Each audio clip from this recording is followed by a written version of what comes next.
Batman Année 1 n'est pas seulement une histoire d'origine, c'est une plongée brutale dans Gotham, une ville malade où la justice semble avoir disparu. Sorti en 1987, écrit par Frank Miller et dessiné par David Mazzucchelli, ce récit a redéfini Batman pour une nouvelle génération et continue d'influencer le cinéma, les séries et les comics aujourd'hui. Mais avant tout, bienvenue sur la chaîne Batlore, la chaîne qui explore tout l'univers de Batman dans l'ordre chronologique. N'oubliez pas de lâcher le petit like si vous aimez la vidéo et de vous abonner pour plus d'histoires.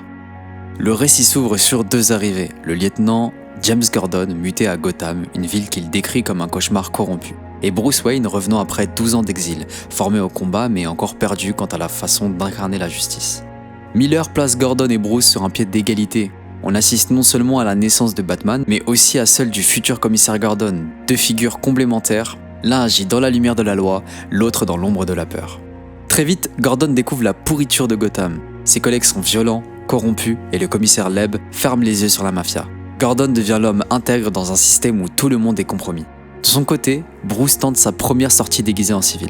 C'est un échec total, il est blessé, humilié et frôle la mort. C'est ce soir-là qu'une chauve-souris brise sa fenêtre. Bruce comprend alors que la peur sera son arme.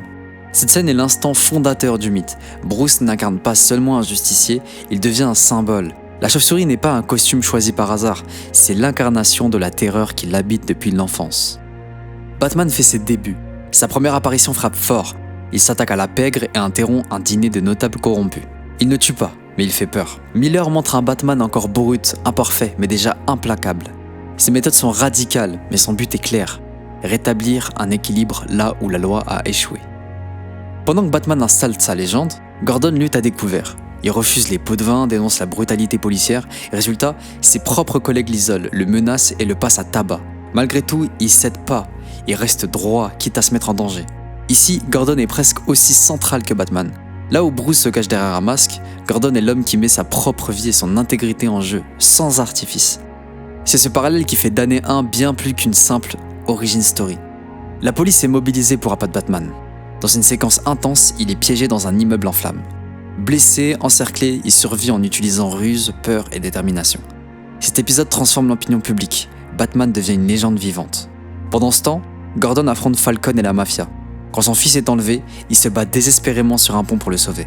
Dans l'ombre, Batman intervient discrètement, mais Gordon comprend. Cet homme masqué n'est pas son ennemi. C'est le point de bascule. Gordon et Batman ne se font pas confiance, mais ils reconnaissent leur combat commun. Miller met en scène la naissance d'un duo, une alliance qui reposera toujours sur une frontière fragile entre la loi et la justice parallèle. À la fin, Gotham n'est pas sauvé.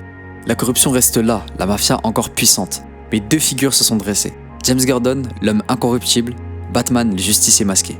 Ensemble, ils incarnent une nouvelle possibilité pour Gotham. La dernière page tease déjà la suite, un nouveau criminel vient d'apparaître, obsédé par les énigmes. Gordon sourit, Batman s'en occupera. Batman Année 1 est un récit fondateur. Frank Miller y déconstruit le mythe pour mieux le reconstruire. Gotham n'est pas une toile de fond, c'est un personnage central, une ville malade qui exige un héros imparfait. Mazzucchelli de son côté livre un dessin sobre, réaliste, presque cru, qui ancre le récit dans une noirceur urbaine palpable. Et surtout, Année 1 a marqué durablement l'imaginaire. Christopher Nolan s'en est inspiré pour Batman Begins et Matt Reeves pour The Batman. Encore aujourd'hui, il reste l'un des récits le plus essentiels pour comprendre qui est vraiment Batman.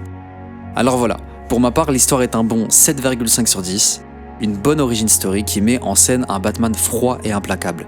J'ai vraiment passé un bon moment devant ce comics alors qu'on pourrait croire qu'il a pris un coup de vieux, mais ce n'est pas du tout le cas. Bref, j'espère que vous avez aimé et que cette vidéo vous poussera à suivre la chaîne. N'hésitez pas à me dire ce que vous en pensez dans les commentaires et de liker la vidéo si vous l'avez aimé.